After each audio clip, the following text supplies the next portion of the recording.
রাধে রাধে, কেমন আছো সবাই? আশা করি ভালো আছো, আমিও ভালো আছি। হচ্ছে বৃহস্পতিবার, চলে এসেছি ঘরটা মুছতে। আর ঘরটা মুছতে মুছতে আমার মনে হচ্ছে কি প্রাণটা যাবে না প্রাণটা রয়ে যাবে, আমি জানি না। কেন বলো তো? এই ঘর মুছতে এসে আমি যে কতবার দোকানে দৌড়াচ্ছি তার ঠিক নেই।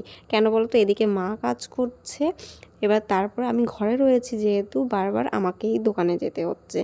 এবার ডেকেছে একটা বাচ্চা মেয়ে, বলছে যে আমাকে বাংলা খাতা দাও। আসলে সে কিন্তু নেবে অঙ্ক খাতা, আমার কাছে বাংলা খাতা চেয়েছে। আমি দিয়েছি ওকে বাংলা খাতা, কিন্তু পরে যখন আবার ও বাড়িতে গেল, বাড়িতে গিয়ে দেখে ওটা বাংলা খাতা। এখন বলছে না আমি অঙ্ক খাতা চেয়েছি। আমি বলছি না রে বাবা, তুই আমাকে অঙ্ক খাতা চাসনি, তুই আমাকে হচ্ছে বাংলা খাতাই চেয়েছিস। তার জন্য তাকে আবার পাল্টিয়ে খাতাটা দিলাম। আর এইখানে আরেকটা দেওয়ার এসছে, এসে বলছে বৌদি তুমি আমাকে খাবার দাও। আমি বলছি ঠিক আছে, কী নিবি বল। এবার ও আমার সঙ্গে একটু ফাজলামি করলো, করে চলে গেল, বলে আমি কিছুই নেবো না, তোমার সঙ্গে একটু কথা বললাম।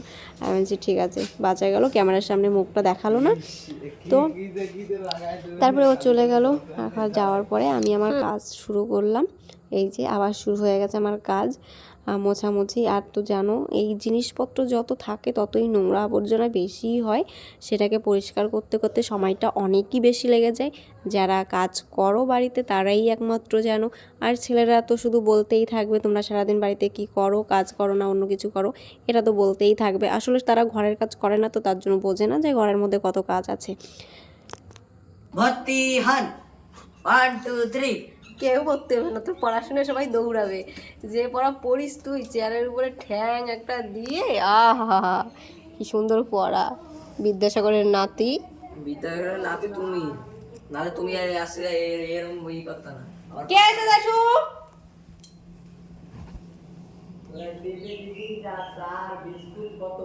ওরে ভগবান রে,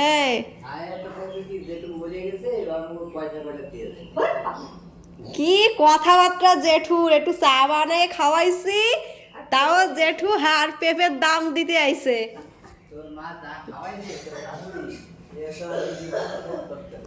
যে শোধ করতে পারবা না, আর তুমি আমার এখন আমি চারটা বানাই দিছি তাই তুমি শোধ করতে আইছো? হ্যাঁ আমি বানাইছি বলিয়া কি কথাবার্তা!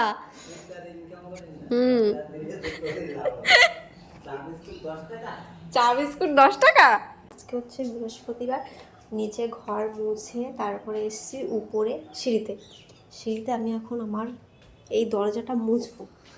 এই যে দরজাটা দেখতে পাচ্ছ, এই দরজাটা মুছবো।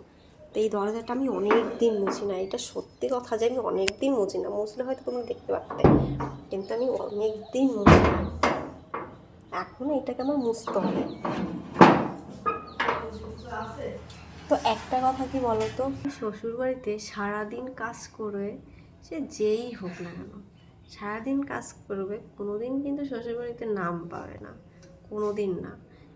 আমি একটা বাড়ির বউ হয়ে অনেক কাজই করি, কিন্তু সেইগুলো সবসময় দেখাতে পারি না।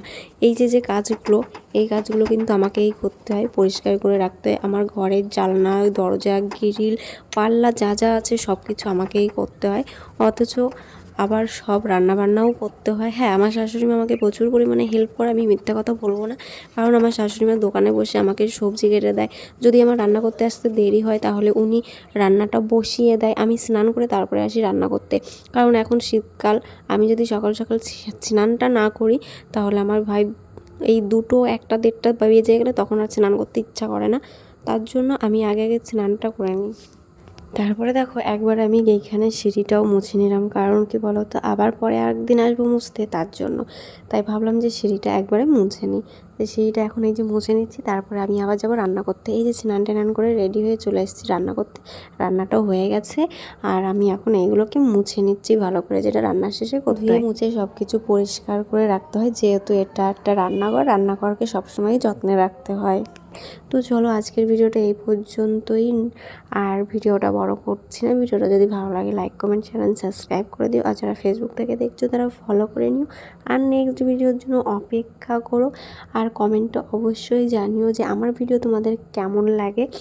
তো চলো সবাই ভালো থেকো, সুস্থ থেকো, আর সবাইকে ভালো রেখো, আর নেক্সট ভিডিওর জন্য অপেক্ষা করো।